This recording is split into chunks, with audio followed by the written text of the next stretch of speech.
Welcome back to another episode of the Very Serious Business Podcast. The show that explores the old ways of making money are the only ways. Today, we'll speak with Humperdinck Elderman, a man whose motto is, if you're happy in your field of work, then you're obviously not working hard enough. Hold up. Humperdinck? Seriously? I don't think so. Welcome to 2018, people, the year where we strive to thrive each and every day. And don't use words like Humperdinck. Want to know how you can get started? You need to listen to the amazing episodes that Thrive Loud with Lou Diamond has to offer. Want to jumpstart your business? Thrive Loud. Looking to be inspired? Thrive Loud. Want to work smart and not hard? Thrive Loud. Drop kick the old stuffy way of doing things and get out there and change the world. Listen to Lou Diamond as he brings you the smartest leaders and most dynamic guests with the most energizing messages. Listen to Thrive Loud and you and your business will start thriving too. Thrive Loud with Lou Diamond. Wanted in 25 states. Not wanted in 25 states. Get ready to Thrive Loud with Lou Diamond. Welcome, everyone, to another episode of Thrive Loud with Lou Diamond, connecting you to the most inspiring and amazing people that are thriving each and every day.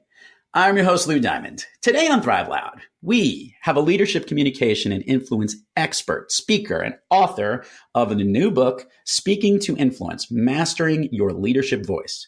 She has coached executives along with politicians and business owners on how to confidently and authentically present themselves as true leaders, whether on stage, on camera, or just on the telephone, in order to get the results they want and make a positive, lasting impact.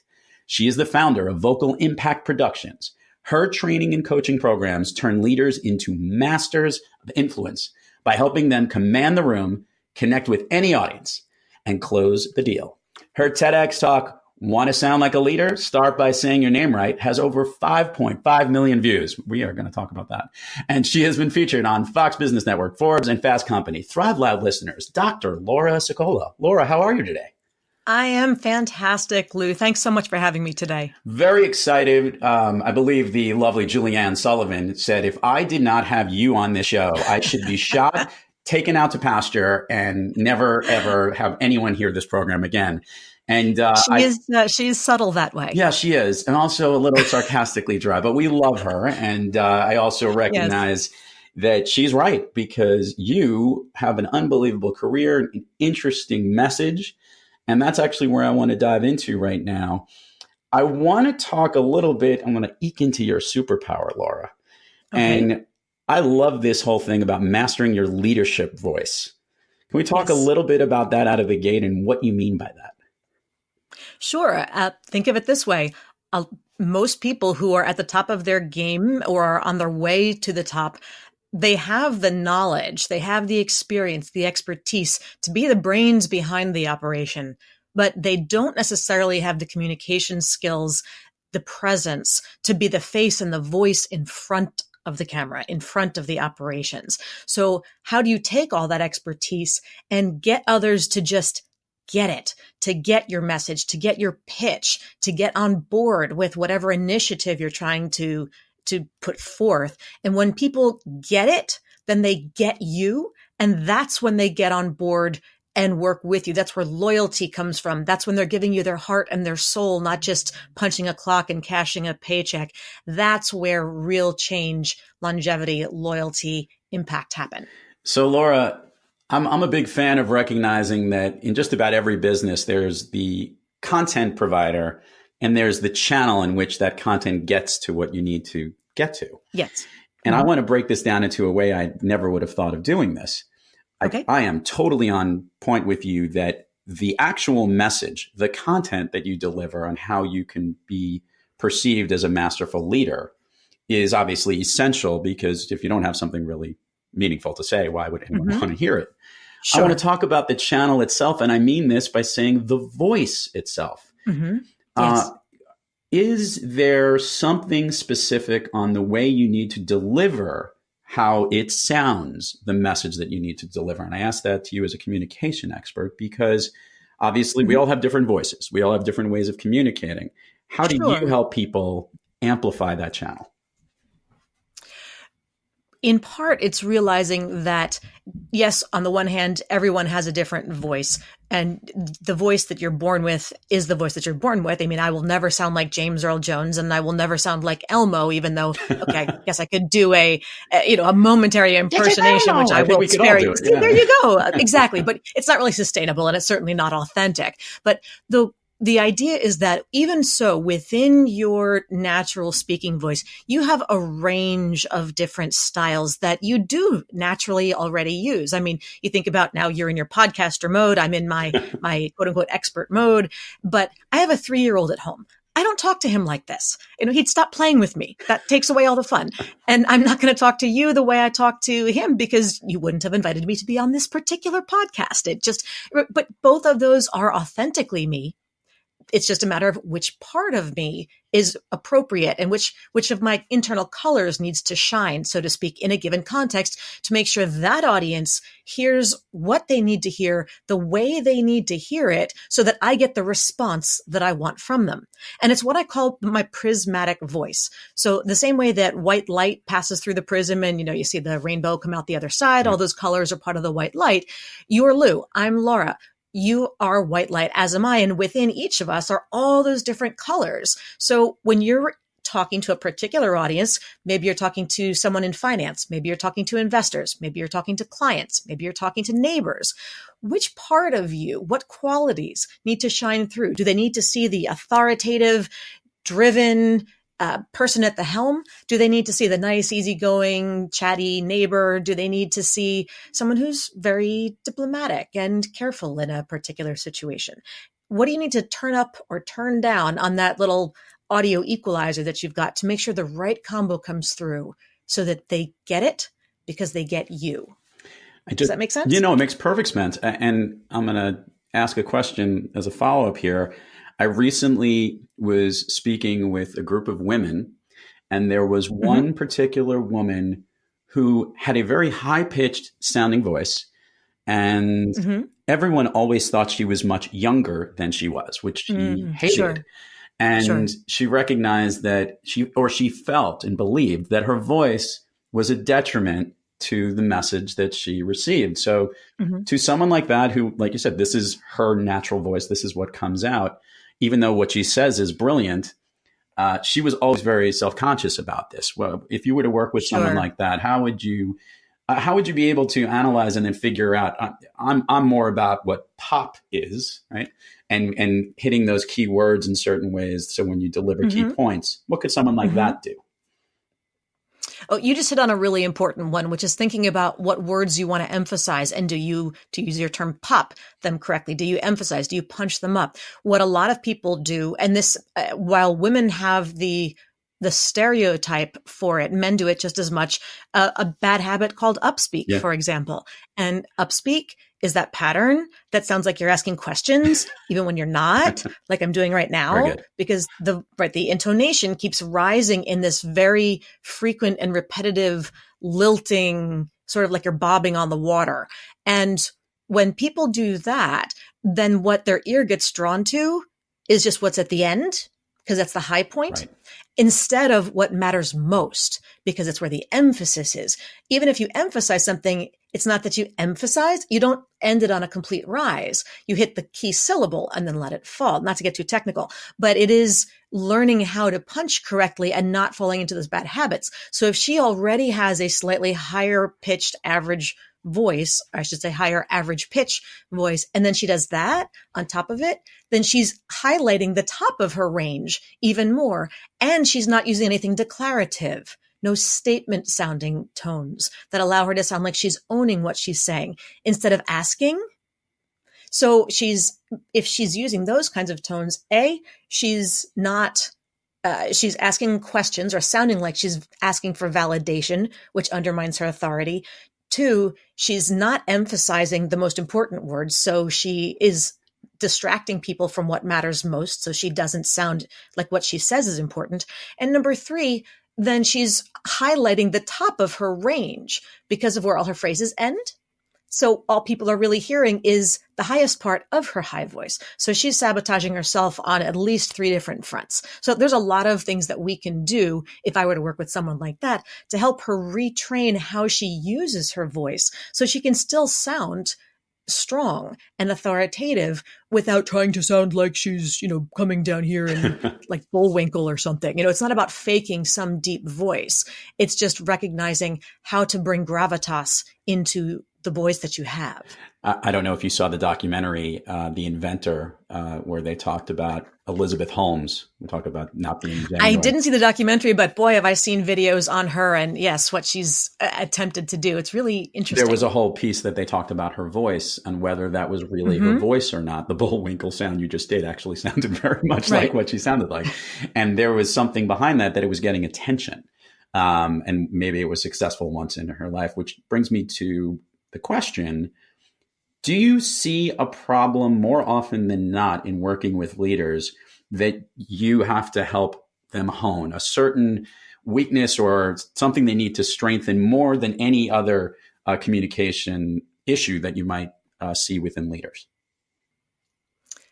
Let's see, more than any other. I think there's a couple that sort of rank right up there and vie for first. Can I give a couple of them that are right up there? You are my guest on this show, Laura. This is what we are here to learn. So please share with us. All right. So the one, ironically, is the upspeak piece. Okay. There's a lot of people who are especially vying to get to the top. And that's something that's holding them back because they're just not perceived as quite authoritative enough, especially women.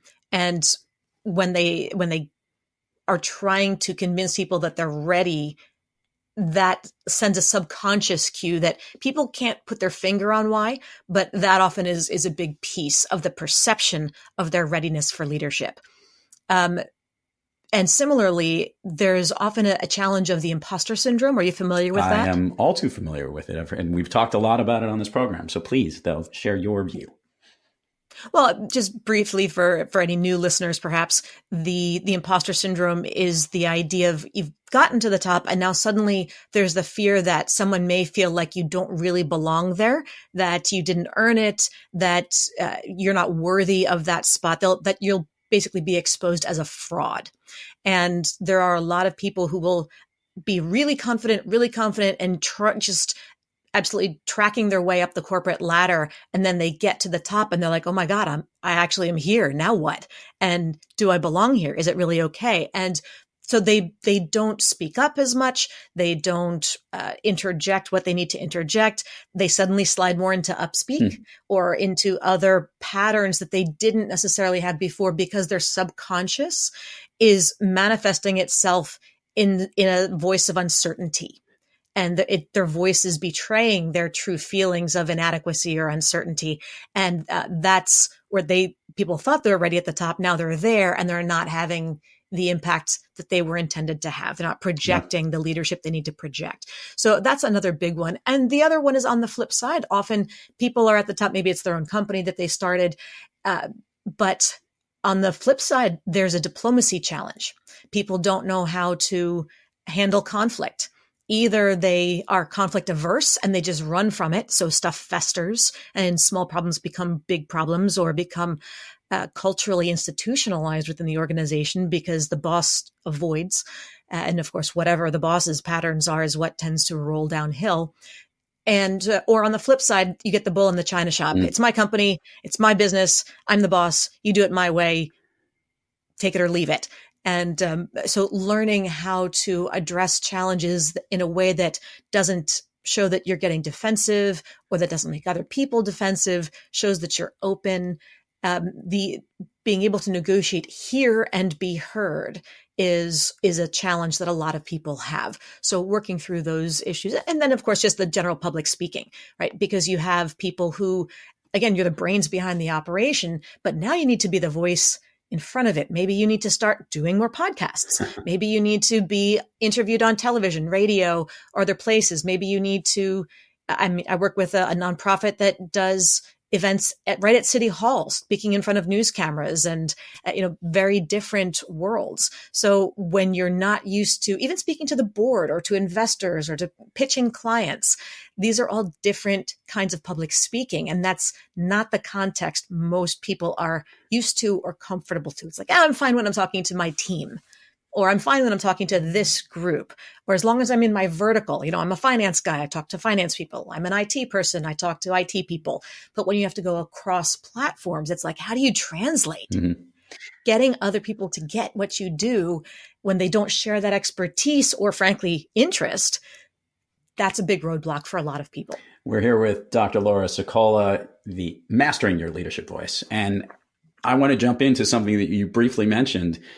I've had the pleasure of interviewing many leaders, CEOs, and I'm very adept at listening to and understanding if the podcast that they're coming onto, if how many they've done, or if it's new to them.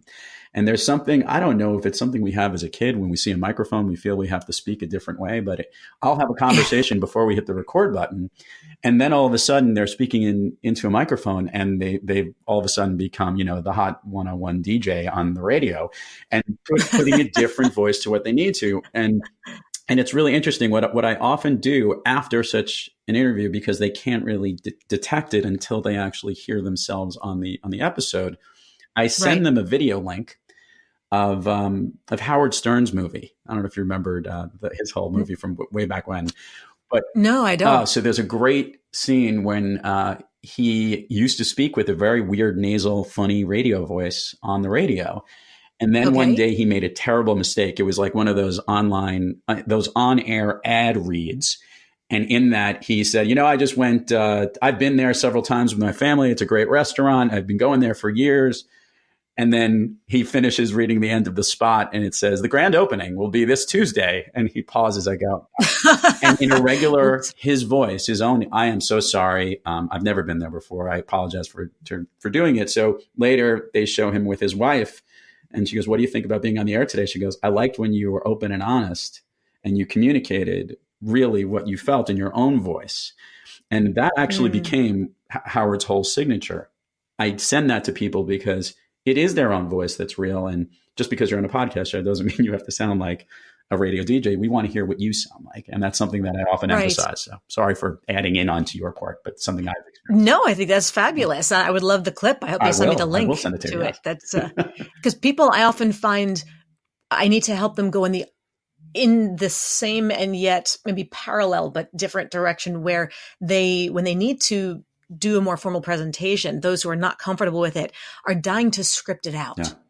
And when you read from a script of some sort, unless you're a very trained script writer who knows how to write completely natural conversation and a good actor who can then read and interpret that, most people, when they do it, sound like a seventh grader reading their What I Did on My Summer Vacation essay. It is so inauthentic, but not in the radio DJ. I have to be important and sophisticated sounding. It's more like, okay, and then my company does this particular topic, and this is where we are the leaders in the field. It's like, oh my God, please make it stop. No, take away the script. Nothing allowed. So just getting people to trust themselves and to be themselves and to share their story, to share their mission, to share whatever it is, but to not worry about saying exactly what they had written on the paper, because that's the kiss of death. Yep. Laura, I want to ask a question. Do I say my name right? Or do I need to watch what 5.5 million other people have done it, which I've actually seen? Talk about a little how we need to sound like a leader by saying your name right, where that whole idea and that TEDx speech that you gave came from.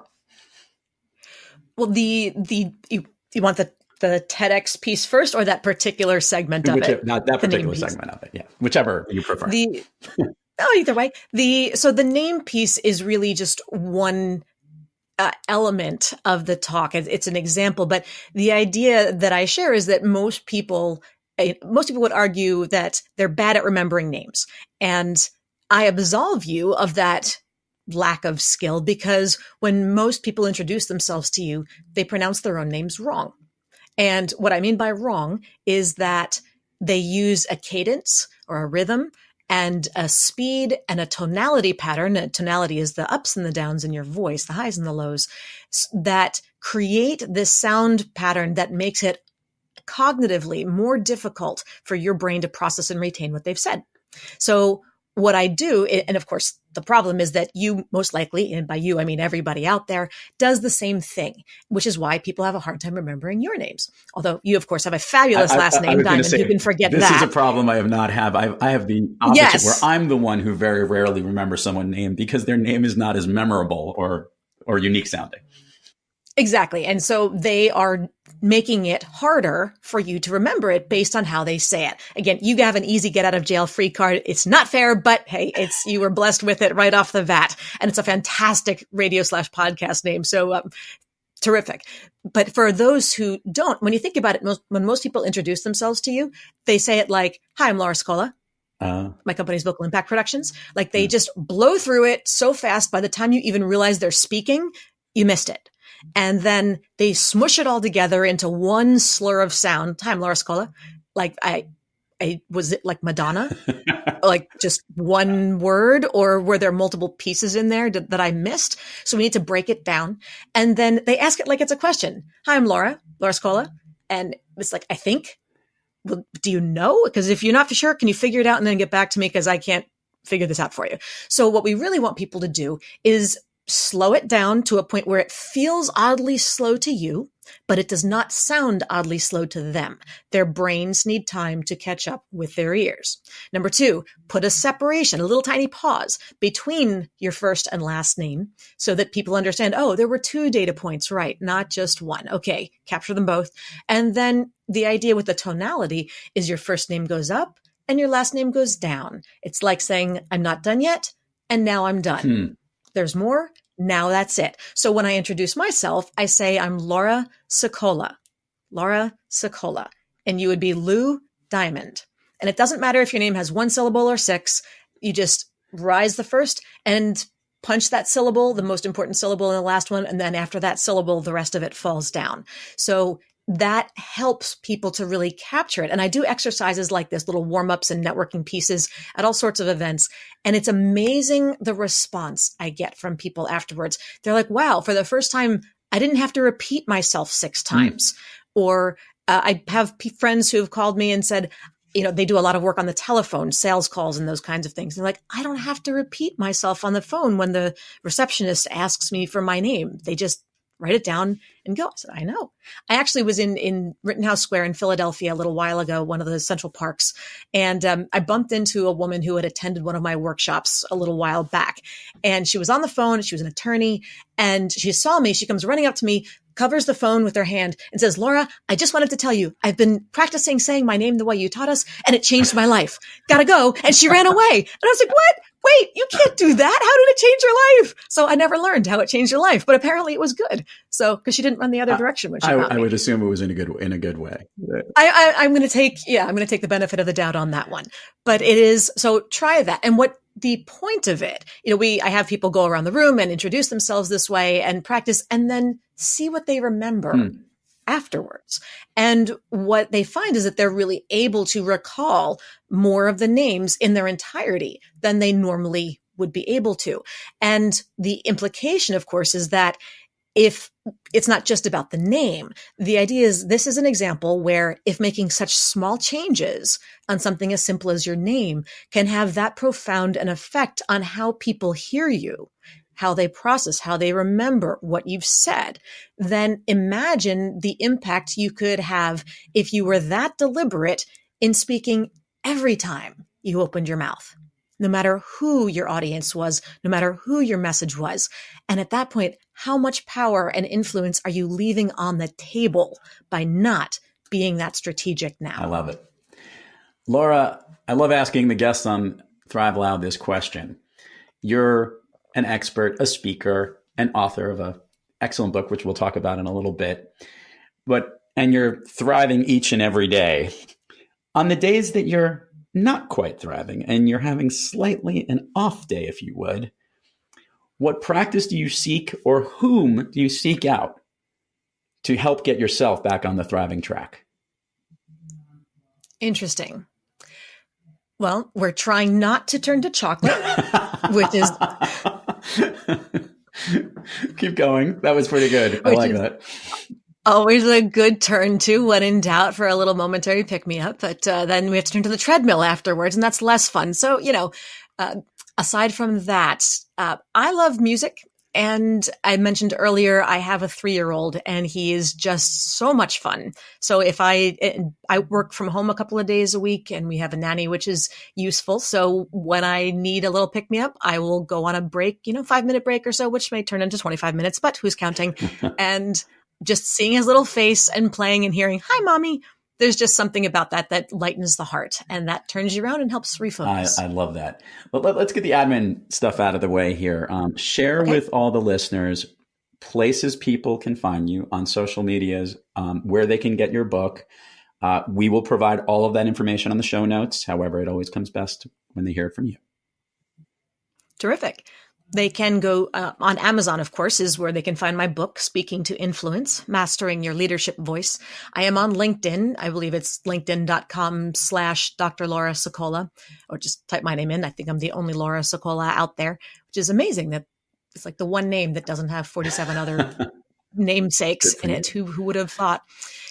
On Twitter, it's @Laura Sicola, and my website is vocalimpactproductions.com. And if you go there, you can get as a freebie, the first two chapters of my book for free. Excellent. We will put a link to that and we'll make sure that our listeners get a chance to follow through and connect on this front.